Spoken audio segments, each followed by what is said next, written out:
Alright, this is part 2 of the revelation/study on Melchizedek. In my last video, I covered the Old Testament portion of who Melchizedek was, and we came to find out that it was none other than Noah's second son, Shem. In this video, I want to cover the New Testament portion where it speaks about Melchizedek. And I want to deal with some issues that are written in Hebrews chapter 7 and verse 3, where it mentions that he was without father, without mother, without descent, having neither beginning of days nor end of life, but made like unto the Son of God, abided a priest continually.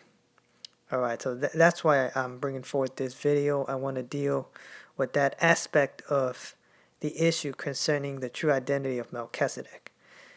And by the time this video is over, you'll come to understand that there's no contradiction between the Old Testament Melchizedek, which was Shem, and the one being mentioned in the New Testament. They're both one and the same. Alright, so I'm going to begin with Hebrews chapter 6 and verse 20.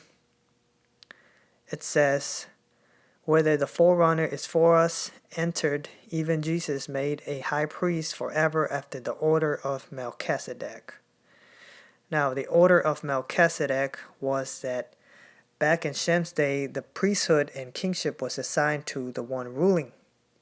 During the times of the 12 tribes of Israel, the priesthood and kingship was split. The tribe of Judah was the house of kings, rulers. They were assigned that portion. And Levi was the tribe of the priesthood. So in other words, there was a different law concerning the priesthood and kingship during the time of Shem. When Levi was assigned the priesthood, the law where the one who ruled as both king and priest had already changed. And for those of you that aren't aware, the Levitical priesthood of the tribe of Levi ended when Christ came and died on the cross for our transgressions. Likewise, same with Judah, the scepter departed when Christ came. I know there are some Pharisees out there that like to preach that the scepter is still with Judah, but that's not the case. The priesthood left Levi, so did the scepter departed from Judah when Christ came and died for our sins. So Christ took up the mantle that Shem had back in the day of being both priest and king. Christ at present is both king and high priest. So I just want to make that clear.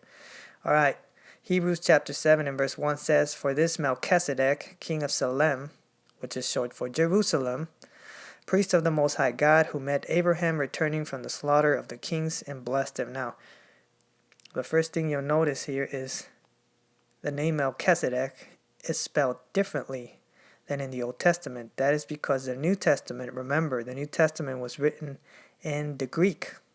The Old Testament was in Hebrew. So don't be surprised if you see a change in wording. So Melchizedek is spelled a little bit differently in the Hebrew than it is in the Greek. And let's get that back again. Melchizedek, there it is. This is in the Greek.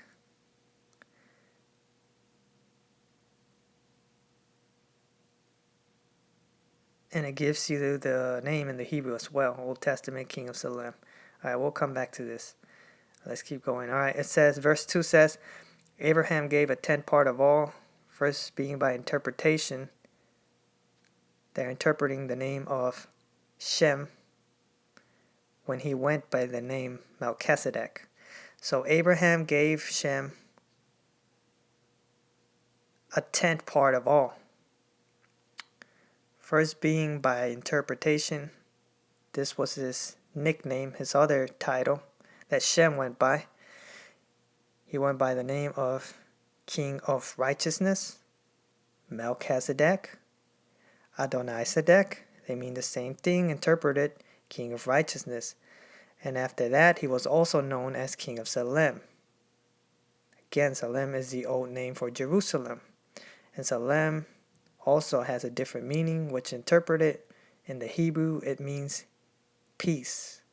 So he was a king of peace, as it says here. And let's go back. Melchizedek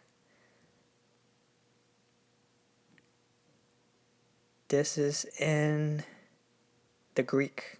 Melchizedek, king and priest of Salem, Jerusalem. Old Testament king of Salem. So they're pointing back to the same being, to the same person, Shem.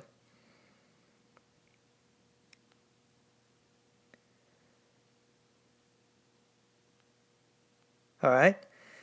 So they interpret it for you here in verse 2. Melchizedek means king of righteousness. Remember, Adonisedek means the same thing. There it is. This is the form Shem's name is written in the book of Jasher. Adonisedek. Not Adonisedek. No, Adonisedek is composed of two words, Lord of righteousness. So they mean the same thing. There's no contradiction. That's the title that they use in the book of Jasher. Lord of righteousness, King of Jerusalem. There are no coincidences. It's the same person. It's Shem. Verse 3. Here we go. This is the issue. Someone will say, whoa, Jerry, it says that he was without father, without mother. Listen. Watch. Verse 3. Without father, without mother, without descent, having neither beginning of days nor end of life, but made like unto the Son of God, abided a priest continually. Pay attention to what you're reading. Made like unto the Son of God, not that he is the Son of God. And this can be hard to understand. This is when the different translations of the Bible come in handy. This is the most suited one for understanding that passage. As you're about to see, here it is.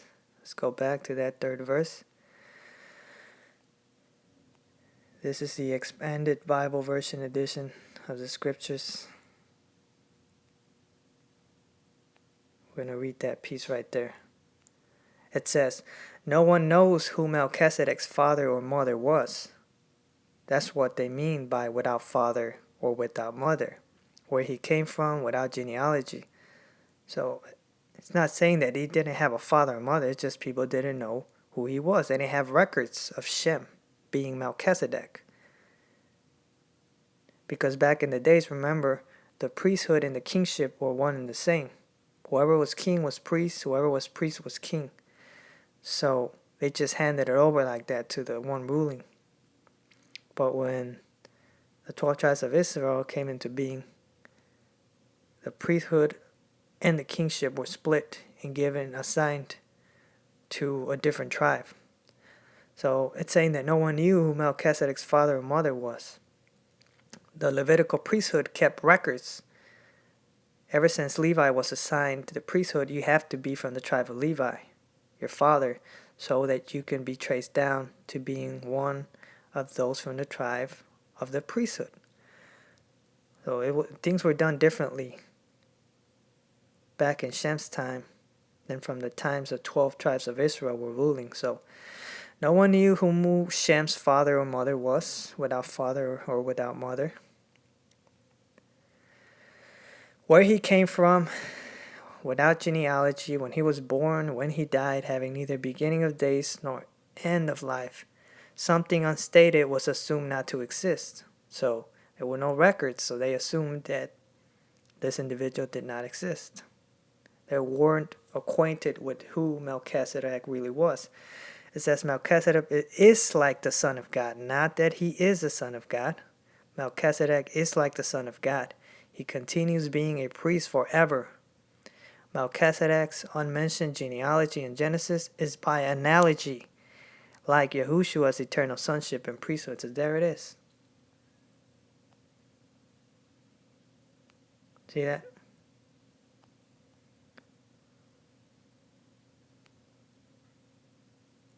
So it was by analogy. A lot of people understood it that he was without father or mother because there were no records. of Shem's kingship or priesthood. But the scriptures record that he did have a father. His father was Noah. Now, it doesn't give us mention of his mom, but it's another story. And before I close this video, I want to go back to the book of Jasher. Skip down to verse 11 and 12. It says, Adonisedec, Melchizedek, same thing. You interpret Adonisedec and Melchizedek, they are equivalent to king of righteousness. Adonisedec, Shem, was a king of Jerusalem. The same was Shem. Went out with his men to meet Abraham and his people with bread, wine, and they remained together in the valley of Melech. If you translate that word Melech, again it translates to king, in the valley of king or kings. In the book of Genesis chapter 14, instead of Melech, they describe that valley as the valley of Sheveh.